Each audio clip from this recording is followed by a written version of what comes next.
Hey guys, it's Sarah, and today I'm going to be doing a review video. I hope you guys aren't getting sick of me. I have been having a lot of fun with Vlogmas. I've maybe been a little bit behind on comments, and I apologize for that. Yeah, this month is a very busy month apparently for me, and so comments have been kind of on the back burner, and I apologize for that, but I promise they'll be rectified. I will get all the comments up to date, and I really like talking to you guys, so today I'm going to be doing a review video for you guys, and I'm super excited about this review. I just am ready for it. I'm ready for it. The book that I'm going to be reviewing is going to be the Book of Ivy by Amy Engle, and this is published under Entangled Teen, and they sent this to me for a honest review, and they are really awesome. I love Entangled. Great publisher and publishing house, really love them a lot, and I've mentioned that before in the other videos. So just a shout out to them as a huge thank you for sending this to me. I really enjoyed it, and I'm really excited to review it for you guys and get into all of my thoughts about it. So let's do that. Basically, this book is a well, it's kind of a mixture of all different types of genres, but it follows Ivy, and Ivy lives in this world where 50 years ago there was a nuclear war. There was a nuclear war that wiped out all of the United States. And so, or the majority of the United States, and there is this band of survivors that found each other and found a little safe haven in this small town and kind of built their own government and their own, you know, survivor quarters. I don't know what you'd call that. Group of survivors. And so they've built their own political system and their own government, and that political system is a little bit more on the oppressive side, so the people of this small town don't really have a lot of say in the matters of the government. And anyway, Ivy is related to her father. Her great-grandfather, maybe her grandfather, I think it was her grandfather, founded this town. So he's the one who saved all the survivors and founded the town. And he wanted, he pushed really hard for democracy. And then we have the president's family, who is more of like a king type of thing. They have a council and all that kind of stuff, but the president kind of makes the decisions, and he pushed for a more oppressive society, and he won out, obviously. So basically there's all of this tension between the founders' family and the president's family. There's also social standards going on, so you have one side of the tracks and then you have the other side of the tracks, and Ivy falls on the, you know, other side, and Ivy falls on the other side of the tracks because she is part of the founder's family, and so they're kind of like, you know, historic in name only. They're not, you know, a huge thing. Anyway, moving on. Basically, the story starts out, and in this society, women get married off to men, and men to women as well, but not as, it's kind of a different ceremony. The major one is that a woman from the other side of the tracks gets married to a man from the right side of the tracks, and so there is a huge ceremony that goes on, and there's envelopes, and there's all this testing about, you know, matching, and you know, there's a whole database of, you know, matching up lovers and things like that.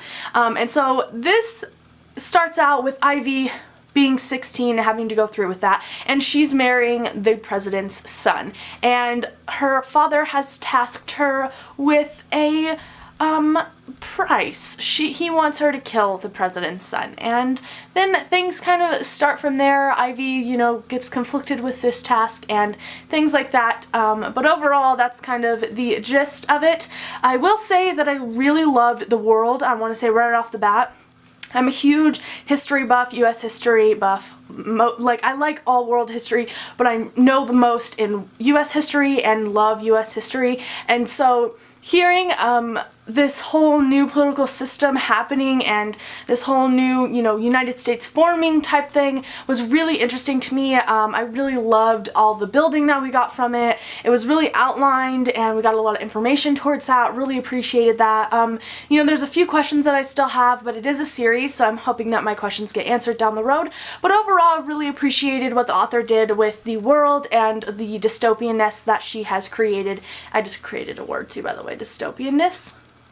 that she created in this world was really awesome, and not something that I've seen a lot of, because I know political dystopians are a thing, and I know that a lot of dystopians have those elements, but this one I felt like was different. It was more unique because it was, you know, a smaller environment, I think, where, you know, some dystopians are larger. You have a lot more going on and a lot more people, where this one is like, you know, a very small amount, or the world that we see in this novel is very small. And then the characters in this story were really great. Ivy is really naive. She's very young, 16, and she has to be married to a husband that she doesn't even know, barely knows his name in passing, and just knows that she has this huge weight hanging over her, and she just doesn't really know what she wants to believe in, and so there's a lot of learning that goes into this. I will say that Ivy wasn't necessarily the most growing character. I don't think she grew as much as I'd hoped, but she did grow a little bit, and I'm excited to see where the author takes that growth later on in the series. I hope that Ivy can push through some of these thoughts and some of these tendencies, because they did frustrate me at times and kind of made me roll my eyes a little bit at times. But overall, I really liked her character, and I really liked the development of her character. Just wish it went a little bit further. And as for Bishop, who is the husband in this, you know, I was gonna say trio, not that kind of book, Sarah, in this coupling.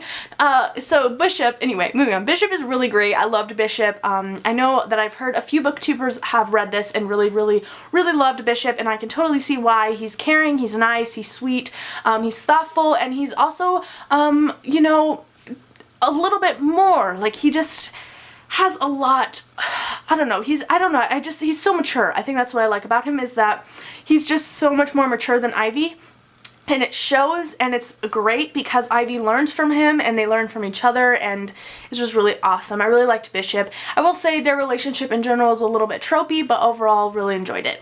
And then the secondary characters that we have Ivy's sister Callie, and we have her father. Them two annoyed me quite a bit. I could have done without their characters and been fine. Maybe the sister character most of all. I really didn't like her. I don't think that you were supposed to like her, but it was pushed forward a little bit into where I was getting very annoyed with her, and I just honestly could do without her character in general. I felt like she didn't add a lot to the story besides frustration, and it just wasn't, you know, 100% the best character, I thought. She wasn't developed fully, I didn't understand her motives fully, and overall she just wasn't my favorite character.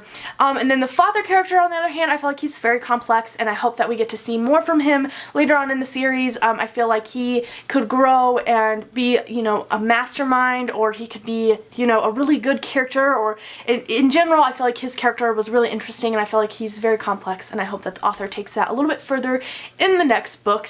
And then we have the president and his wife, and they were tropey a lot.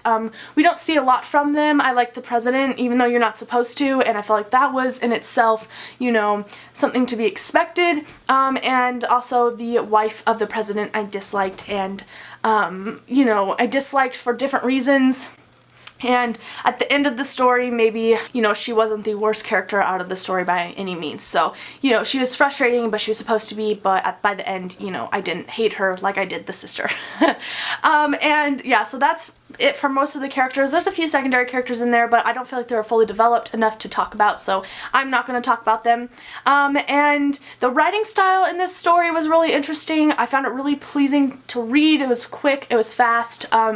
You know, nothing stands out to me as, you know, really bad or, you know, awful. I really enjoyed it. I thought it was really great. It was, like I said, a fast read. It's almost 300 pages. It's less than 300 pages, so it went really fast. I read it in about a day. I started at night and finished it in the morning, so it was really quick read. You know, sit down and read, and if you're really looking forward to a fast, like, you know, complex novel, I'd definitely give this a try, because it's not, you know, fully developed in any way, shape, or form, because you can't really fully develop a story in less than 300 pages. That's a lie.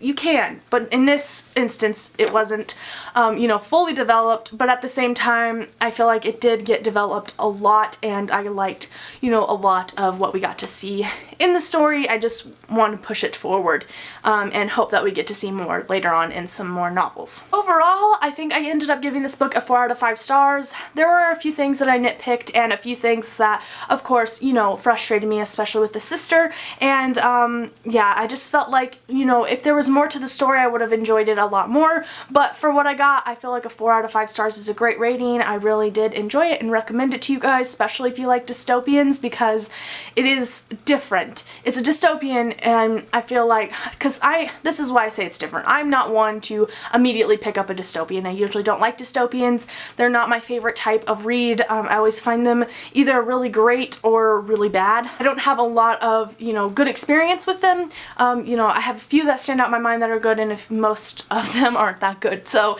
yeah, in general, I think this book was really great, and I'd recommend it to you if you like dystopians, especially in, you know, the more fast reading type of dystopians that have some romance in them and, you know, maybe a little bit over the top in certain ways, but in general I felt like it was really good. And to do I'm just gonna try to do in my reviews now, adding a book that if you liked this, you might want to choose this next. So if you really liked Under the Never Sky by Veronica Rossi, I would give this one a shot because it follows similar plot lines, and it also has, you know, that romance element to it, and it's a dystopian, but it's different. And yeah, I feel like this is more of a political dystopian, where Under the Never Sky is more of a fantasy dystopian, so just make that distinction. Some really quick things I wanted to talk about is, first, I don't know if you've seen Lindsay's video over at Lindsay Ray, but I'll link her video down below where she talks about her responsibilities as a booktuber, because I fully agree with everything that she said in that video. So if you're ever curious on my thoughts about my responsibilities to you guys as reviewer, check out her video, because I feel like it explains everything that I would talk about in general. But in her video, she talks about trigger warnings, and I want to try to make the effort to mention those if I feel like, you know, a book contains something that could trigger something else in another person. And this one, I will say that there are triggers for suicide and depression. So just keep that in mind if that is a trigger warning for you. I just wanted to mention that just to be sure that you don't pick up this book without that in mind.